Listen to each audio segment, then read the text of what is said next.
Este é o Sol. Desde o ano 10.000 a.C., a história abunda em pinturas e escritos que refletem o respeito e a adoração dos povos por este astro. E é simples entender o porquê, com seu aparecimento todas as manhãs, trazendo visão, calor e segurança, salvando-os do frio e da escuridão da noite repleta de predadores. Sem ele, todas as culturas perceberam que não haveriam colheitas nem vida no planeta. Estas realidades fizeram do Sol o astro mais adorado de todos. Todavia, muitos estavam atentos também às estrelas. As estrelas formavam padrões que lhes permitiam reconhecer e antecipar eventos que ocorrem de tempos em tempos, tais como eclipses e luas cheias. Eles catalogaram grupos celestiais daquilo que conhecemos hoje como constelações. Esta é a Cruz do Zodíaco, uma das mais antigas imagens na história da humanidade. Ela representa o trajeto do Sol através das 12 maiores constelações no decorrer de um ano.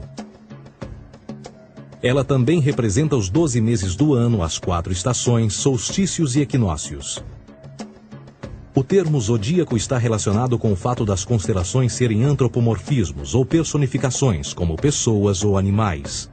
Por outras palavras, as primeiras civilizações não só seguiam o Sol e as estrelas, como também as personificavam através de mitos que envolviam seus movimentos e relações. O Sol, com o seu poder de dar vida e de salvar, também foram personificados como se representasse um Criador ou um Deus. Deus Sol, a luz do mundo, o Salvador da humanidade. Igualmente, as 12 constelações representaram lugares de viagem para o Deus Sol e foram nomeados por elementos da natureza que aconteciam nesses períodos de tempo. Por exemplo, Aquários, o portador da água que traz as chuvas da primavera. Este é Horus. Ele é o Deus Sol do Egito de 3.000 a.C. Ele é o Sol antropomorfizado e a sua vida é uma série de mitos alegóricos que envolvem o movimento do Sol no céu. Dos antigos hieróglifos egípcios conheceu-se muito sobre esse Messias solar. Por exemplo, Horus, sendo o Sol, tinha como inimigo o Deus Sete, que era a personificação das trevas ou da noite. E metaforicamente falando, todas as manhãs Horus ganhava a batalha contra Sete. E no fim da tarde, Sete conquistava Horus e o enviava para o mundo das trevas. Será importante frisar que trevas versus luz ou bem versus mal tem sido uma dualidade mitológica onipresente que ainda hoje é usada em muitos níveis. No geral, a história de Horus é a seguinte. Horus nasceu em 25 de dezembro da Virgem Isis Mary. O seu nascimento foi acompanhado por uma estrela no oeste, que por sua vez foi seguida por 3 reis em busca do Salvador recém-nascido. Aos 12 anos era uma criança prodígio nos ensinamentos, e aos 30 anos ele foi batizado por uma figura conhecida por Anup, e assim começou o seu ministério. Horus teve 12 discípulos e viajou com eles, fazendo milagres tais como curar os enfermos e andar sobre as águas. Horus também era conhecido por vários nomes como a Verdade, a Luz, o Filho Adorado de Deus, o Bom Pastor, Cordeiro de Deus, entre muitos outros. Depois de ter sido traído por Tifão, Horus foi crucificado, enterrado por 3 dias e então ressuscitou. Estes atributos de Horus, originais ou não, parecem influenciar várias culturas mundiais e muitos outros deuses encontrados com a mesma estrutura mitológica. Atis da Firígia nasceu da Virgem Nana em 25 de dezembro. Crucificado, foi posto na tumba e 3 dias depois ressuscitou. Krishna, da Índia, nasceu da Virgem Davaki com uma estrela no ocidente assinalando sua chegada, fez milagres juntamente com seus discípulos e após sua morte ressuscita. Dionísio da Grécia nasceu de uma virgem em 25 de dezembro. Foi um professor peregrino que praticou milagres como transformar água em vinho e é referenciado como Rei dos Reis, Filho unigênito de Deus, o início e o fim, entre muitas outras coisas, e após sua morte ressuscitou. Mitra da Pérsia nasceu de uma virgem em 25 de dezembro. Ele teve 12 discípulos e fazia milagres. E após sua morte foi enterrado por 3 dias e então ressuscitou. Ele também foi chamado de a Verdade, a Luz, entre outros. Curiosamente, o dia sagrado de adoração a Mitra era um domingo. O O que importa salientar é que existiram inúmeros salvadores em diferentes períodos em diversos lugares da Terra que preenchem essas mesmas características. A pergunta que não quer calar: o porquê desses atributos? Por que o nascimento de uma virgem em 25 de dezembro? Por que a morte e a ressurreição após 3 dias? Por que os 12 discípulos ou seguidores? Para descobrirmos, vamos examinar o mais recente dos Messias solares. Jesus Cristo nasceu em 25 de dezembro em Belém. Ao nascer foi anunciado por uma estrela no ocidente que seria seguida por 3 reis magos para encontrar e adorar um novo Salvador. Tornou-se pregador aos 12 anos. Aos 30 anos foi batizado por João Batista e então iniciou seu ministério. Jesus teve 12 discípulos que viajaram com ele praticando milagres como curar doentes, andar sobre a água, ressuscitar mortos. Ele também é conhecido como Rei dos Reis, o Filho de Deus, a luz do mundo, o início e o fim, o Cordeiro de Deus, entre muitos outros. Depois de ter sido traído por seu discípulo Judas por 30 moedas de prata, ele foi crucificado, posto em uma tumba e após 3 dias ele ressuscitou e ascendeu aos céus.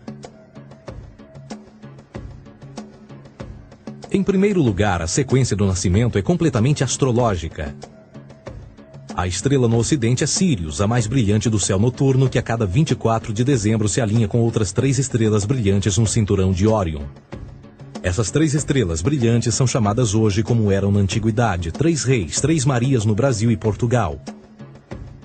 Os 3 reis e a estrela mais brilhante, Sírius, todas apontam para o nascer do Sol em 25 de dezembro.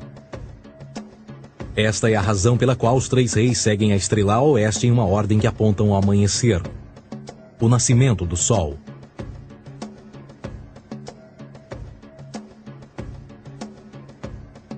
A Virgem Maria é a constelação de Virgo, também conhecida como Virgo, a Virgem.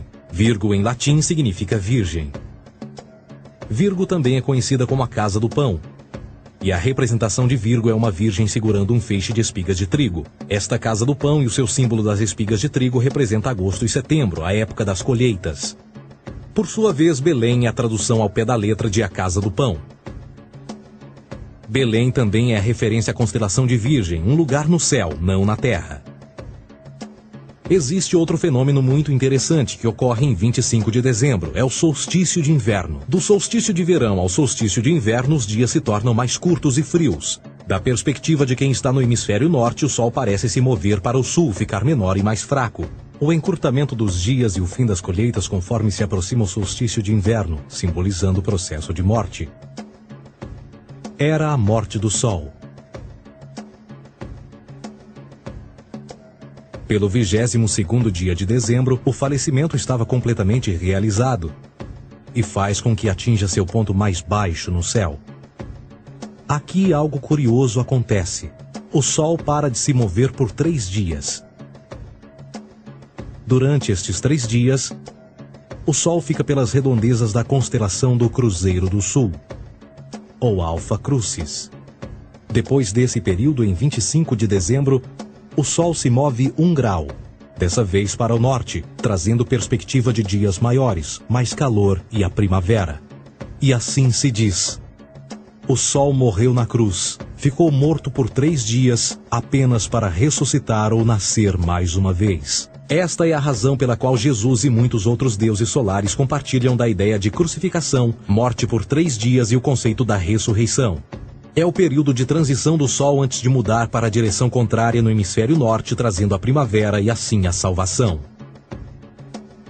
Todavia, eles não celebram a ressurreição do Sol até o equinócio da primavera, ou Páscoa. Isto é porque no equinócio da primavera o Sol domina oficialmente o mal, as trevas, assim como o período diurno se torna maior que o noturno. E o revitalizar da vida na primavera emerge. Agora, provavelmente, a analogia mais óbvia de todas neste simbolismo astrológico são os 12 discípulos de Jesus. Eles são simplesmente as 12 constelações do zodíaco com que Jesus, sendo o Sol, viaja. De fato, o número 12 está sempre presente ao longo da Bíblia.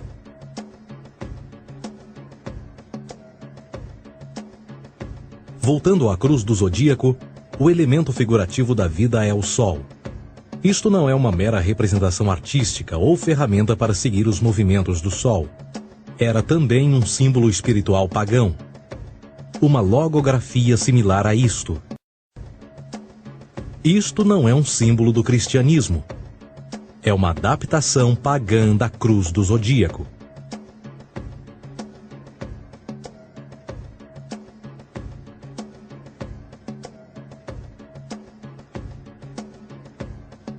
Esta é a razão pela qual Jesus, nas primeiras representações, era sempre mostrado com a sua cabeça na cruz. Jesus é o Sol, Filho de Deus, a luz do mundo. O Salvador a erguer-se, que renascerá, assim como o sol faz todas as manhãs. A glória de Deus que defende contra a força das trevas. Assim como renasce a cada manhã, e que pode ser visto através das nuvens, lá em cima nos céus, com a sua coroa de espinhos ou os raios de sol.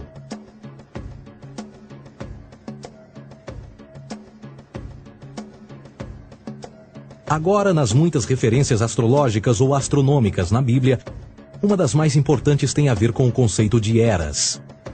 Através das Escrituras há inúmeras referências a essa era. Para compreender isto, precisamos primeiro estar familiarizados com o fenômeno da precessão dos equinócios. Os antigos egípcios, assim como outras culturas antes deles, reconheceram que aproximadamente de 2150 em 2150 anos, o nascer do Sol durante o equinócio de primavera ocorria num diferente signo do zodíaco. Isto tem a ver com a lenta oscilação angular que a Terra tem quando roda sobre o seu eixo. É chamado de precessão porque as constelações vão para trás, em vez de permanecerem no seu ciclo anual normal. O tempo que demora cada precessão através dos 12 signos é de 25.765 anos. Este ciclo completo é chamado também de Grande Ano, e algumas civilizações ancestrais sabiam disso. Referiam-se a cada ciclo 2.150 anos como Era. De 4.300 a.C. a 2.150 a.C. foi a Era de Touro. De 2.150 a.C. a 1 d.C. foi a Era de Áries. E de 1 d.C. a 2.150 d.C. é a Era de Peixes, a era que permanecemos nos dias de hoje. E por volta de 2150 entraremos na nova era, a Era de Aquários. Agora, a Bíblia refere-se por alto ao movimento simbólico durante 3 eras, quando se vislumbra já é uma quarta. No Velho Testamento, quando Moisés desce o Monte Sinai com os 10 mandamentos, ele está perturbado ao ver sua gente adorar um bezerro dourado. De fato, ele até partiu as pedras dos 10 mandamentos e disse a todos para se matarem uns aos outros para purgarem o mal. A maior parte dos estudiosos da Bíblia atribuem esta ira de Moisés ao fato de os israelitas estarem adorando a um falso ídolo, ou algo semelhante. A realidade é que o bezerro dourado é o Taurus, touro. E Moisés representa a nova era de Áries. Esta é a razão pela qual os judeus ainda hoje assopram com o chifre do carneiro. Moisés representa a nova era de Áries. E perante esta, todos têm de largar a velha. Outras divindades, tais como Mitra, marcam essa transição também. Um deus pré-cristão que mata o touro, na mesma linha simbólica. Agora Jesus é a figura portadora da era seguinte à de Áries, a Era de Peixes. O simbolismo de peixes é abundante no Novo Testamento, assim como Jesus alimenta 5.000 pessoas com pão e 2 peixes. No início do seu ministério, enquanto caminhava ao longo da Galileia, conhece 2 pescadores que o seguem. Agora reflita se voltar a ver um adesivo em formato de peixe escrito Jesus na traseira dos carros. Poucos sabem o que aquilo no fundo representa. É um simbolismo astrológico pagão para o reinado do Sol durante a Era de Peixes. Jesus assumiu também que a data do seu nascimento é também a data do início desta era. Em Lucas 22:10, quando Jesus é questionado se a próxima passagem será depois de ele ir embora, Jesus responde: Eis que quando entrardes na cidade, encontrareis um homem levando um cântaro de água. Segui-o até a casa em que ele entrar. Esta escritura é de longe a mais reveladora de todas as referências astrológicas. O homem que leva um cântaro de água é Aquários, o portador de água, que é sempre representado com um homem despejando uma porção de água. Ele representa a era depois de Peixes, e quando o Sol, Filho de Deus, sair da era de Peixes, Jesus, entrará na casa de Aquários, e Aquário é antes de Peixes na precessão dos equinócios. Tudo o que Jesus diz é que depois da era de Peixes chegará a era de Aquário.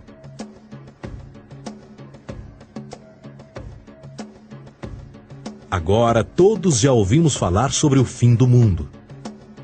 Deixando à parte o lado cartunista no livro de Apocalipse, a espinha dorsal nesta ideia surge em Mateus 28:20, onde Jesus diz: Eu estarei convosco até o fim do mundo, dos séculos em português. Contudo, na tradução inglesa da Bíblia, a palavra mundo está mal traduzida. A palavra realmente usada era aion, que significa era. Eu estarei convosco até o fim da era, o que no fundo é verdade. Jesus, como personificação solar de peixes, irá acabar quando o Sol entrar na era de Aquário. Este conceito de fim dos tempos e do fim do mundo é uma má interpretação desta alegoria astrológica. Vamos dizer que aproximadamente 100 milhões de brasileiros acreditam que o fim do mundo está próximo.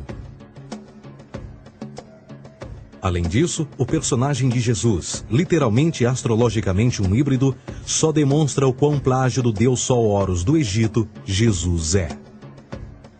Por exemplo, inscrito há 3.500 anos atrás, nas paredes do templo de Luxor, no Egito, estão imagens da Enunciação, da Imaculada Concepção, do nascimento e da adoração a Horus. As imagens começam com o anúncio à Virgem Ísis de que ela irá gerar Horus, que Nefe, o Espírito Santo, irá engravidar a Virgem, e depois o parto e a adoração, e que é não mais do que o milagre da concepção de Jesus. Na verdade, as semelhanças entre Horus e Jesus são flagrantes.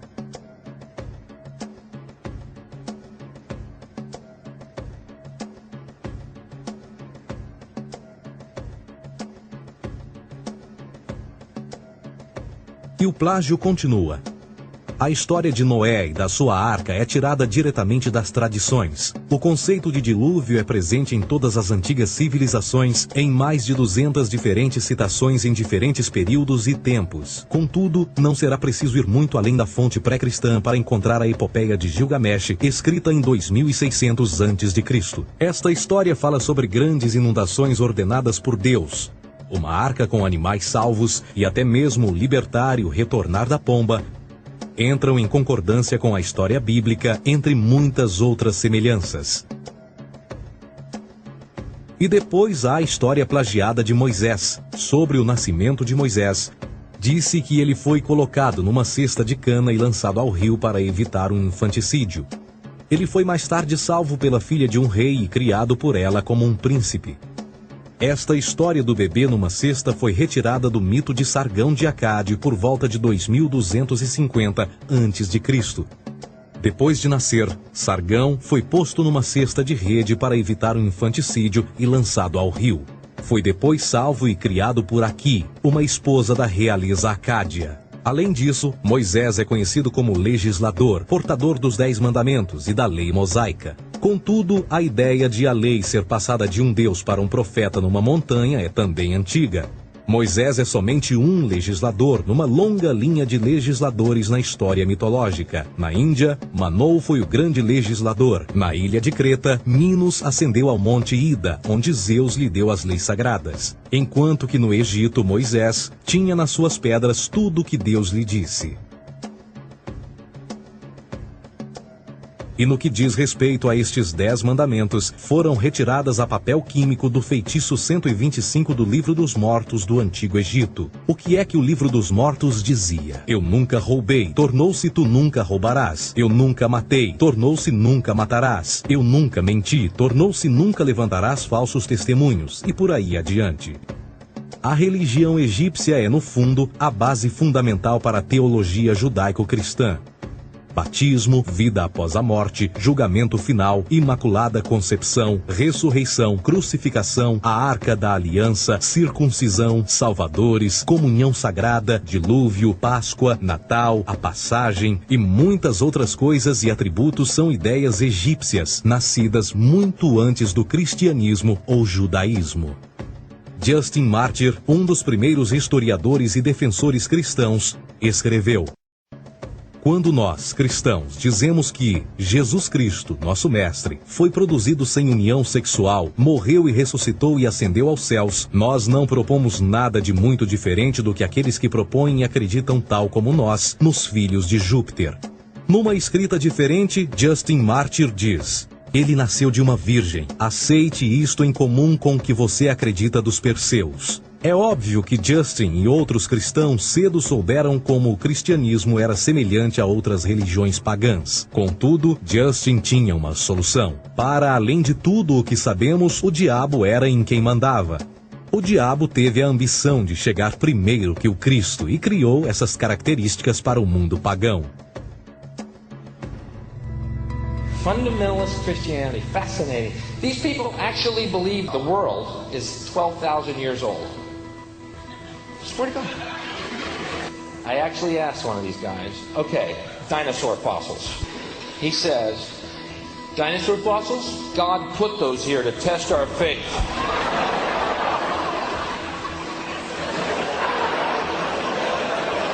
I think God put you here to test my faith, dude. A Bíblia não é nada mais do que um híbrido literário astroteológico, tal como todos os mitos religiosos que os antecederam. De fato, o aspecto da transferência de atributos e umas personagens para as outras é facilmente reconhecida no próprio livro em si. No Antigo Testamento há a história de José. José era um protótipo de Jesus. José nasceu de um milagre, Jesus nasceu de um milagre. José tinha 12 irmãos, Jesus tinha 12 discípulos. José foi vendido por 20 pratas, Jesus foi vendido por 30 pratas. Irmão Judá sugere a venda de José. O discípulo Judas sugere a venda de Jesus. José começa os seus trabalhos aos 30, Jesus começa aos 30 também. Os paralelismos continuam. Além disso, haverá algum registro não bíblico da existência de mais alguém chamado Jesus, filho de Maria, que viajou com 12 seguidores e curou pessoas? Existiram muitos historiadores que viveram no Mediterrâneo durante esse mesmo período e até mesmo após a presumível morte de Jesus. Quantos desses historiadores fizeram relatos sobre a sua figura? Nenhum. Porém, para sermos justos, não significa que os defensores da existência de Jesus nunca tenham reclamado o contrário. São particularmente 4 referidos como pioneiros sobre a teoria da existência de Jesus: Plínio o Jovem, Suetônio e Tácito. Cada uma das suas máximas consiste apenas em algumas frases em que, na melhor das hipóteses, se refere a Christus ou Cristo, e que na realidade não é um nome, mas sim uma titulação. A 4ª fonte é Joséfo, cujos documentos ficou provado terem sido falsificados séculos atrás e, para infortúnio da humanidade, por muitos ainda visto como verdadeiros. Poderá alguém ter se aproveitado das ideias renascer dos mortos, a ascensão ao reino dos céus e a prática de milagres e que a partir daí tenha começado a surgir nos registros históricos? Não, porque uma vez pesadas as evidências, há grandes probabilidades da figura conhecida como Jesus nunca sequer ter existido.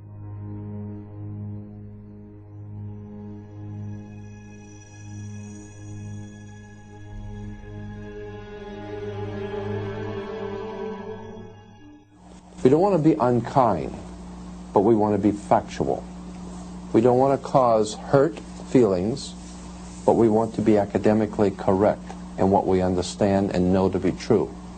Christianity just is not based on truth. We find that Christianity was in fact nothing more than a Roman story, developed politically. A realidade consiste em que Jesus foi a divindade solar do setor gnosticista cristão e, tal como outros deuses pagãos, era uma figura mítica. Foi sempre o poder político que procurou monopolizar a figura de Jesus para controle social.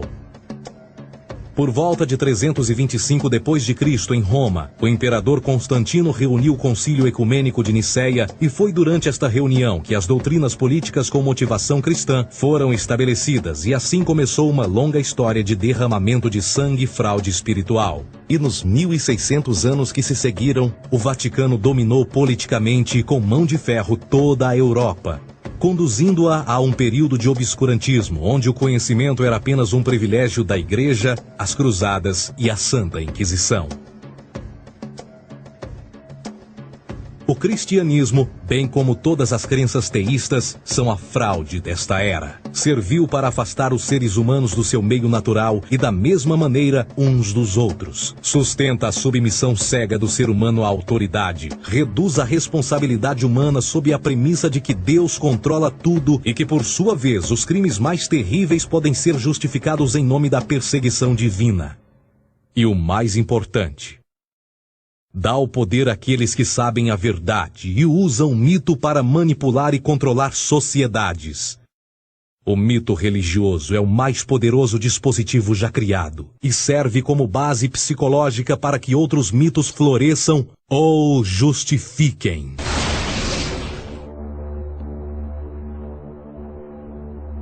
A myth is an idea that, while widely believed, is false.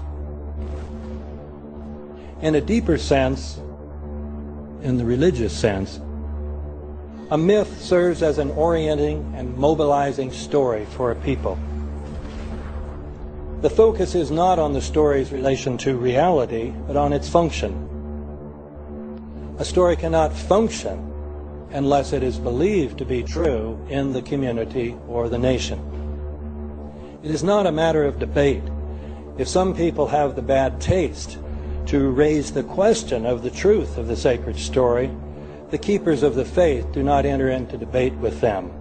They ignore them or denounce them as blasphemers.